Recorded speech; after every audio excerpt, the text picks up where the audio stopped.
Shalom. Kita patut mengucap syukur senantiasa kepada Tuhan, di mana sampai saat ini kita masih diberikan kesempatan untuk menikmati hidup. Menikmati hidup sekalipun banyak tantangan, gangguan, bahkan problem dalam hidup kita, khususnya sejak pandemi COVID-19. Bersyukur kita bisa melewati keadaan ini.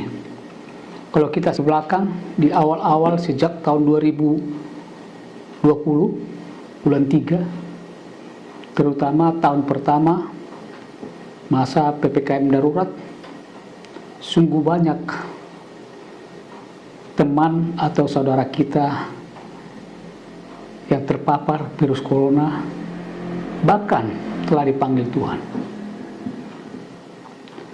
Bagi saya selaku umat Kristen, sesuai dengan firman Tuhan, Allah turut bekerja untuk mendatangkan segala hal dalam kebaikan. Tentu masa-masa yang kita hadapi beberapa tahun ini adalah masa untuk kita merenung, bahkan menyimpulkan bahwa kita ini tanpa Tuhan tidak ada apa-apanya. Oleh karena itu, sesuai dengan penggalan lagu tadi, kalau ku cari damai, hanya ku dapat di dalam Tuhan. Seperti yang saya alami juga, pernah saya sakit selama 2 tahun. Dengan penyerahan diri total kepada Tuhan, akhirnya saya diberikan kesembuhan secara ajaib, di mana saya 10 kali masuk rumah sakit, 5 macam penyakit, dan saya sampai ke Penang. Tetapi dengan menyerahkan diri kepada Tuhan, bukan menafikan secara medis dokter yang telah menangani saya, tetapi karena kasih Tuhan, sekalipun dokter sepertinya sudah angkat tangan, tetapi dokter di atas segala dokter adalah Tuhan kita, Tuhan Yesus.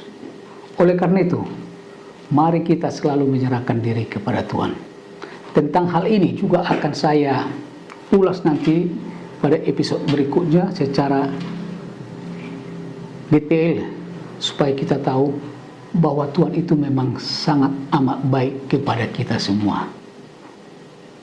Saya hanya baca 1 ayat saja untuk saat ini.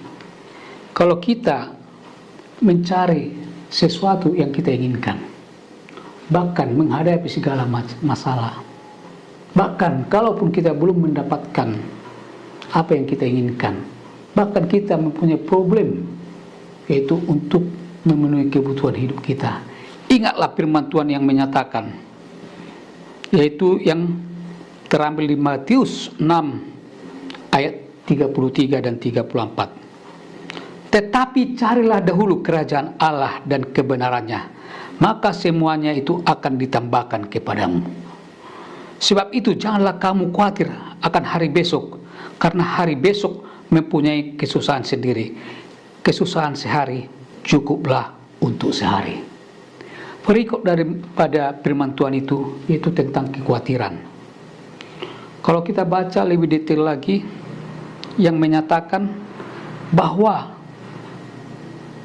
pandanglah burung-burung di langit yang tidak menabur dan tidak menuai dan tidak mengumpulkan bekal dalam lumbung, namun diberi makan oleh Bapamu yang di surga.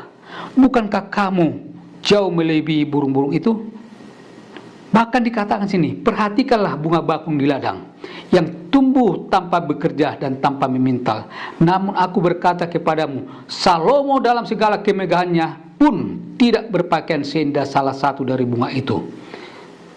Jadi, jika demikian Allah mendandani rumput di ladang, yang hari ini ada dan besok dibuang ke dalam api, tidakkah Ia akan melebihi lagi mendandani kamu, hai orang yang kurang percaya? Sebab itu janganlah kamu khawatir dan berkata, apakah yang akan kami makan, Apakah yang akan kami minum? Apakah yang akan kami pakai? Semua itu dicari bangsa-bangsa yang tidak mengenal Allah. Akan tetapi Bapamu yang di surga tahu bahwa kamu memerlukan semuanya itu. Tetapi ini intinya, carilah dahulu kerajaan Allah dan kebenarannya, maka semuanya itu akan ditambahkan kepadamu. Kalau kita cari damai, sejahtera, cari Tuhan. Kalau kita mau mendapatkan keberhasilan, cari dahulu Tuhan dan kerajaannya. Itu janji Tuhan. Janji Tuhan adalah iya dan amin. Ulasan atau pembacaan firman Tuhan hari ini sungguh luar biasa. Biarlah kita semakin kuat di dalam Tuhan, bahkan semakin melekat kepada Tuhan, sehingga kita diberikan sukacita, damai sejahtera yang daripada Tuhan. Salam dari saya, John S. Panggabean. Sampai bertemu di episode berikutnya.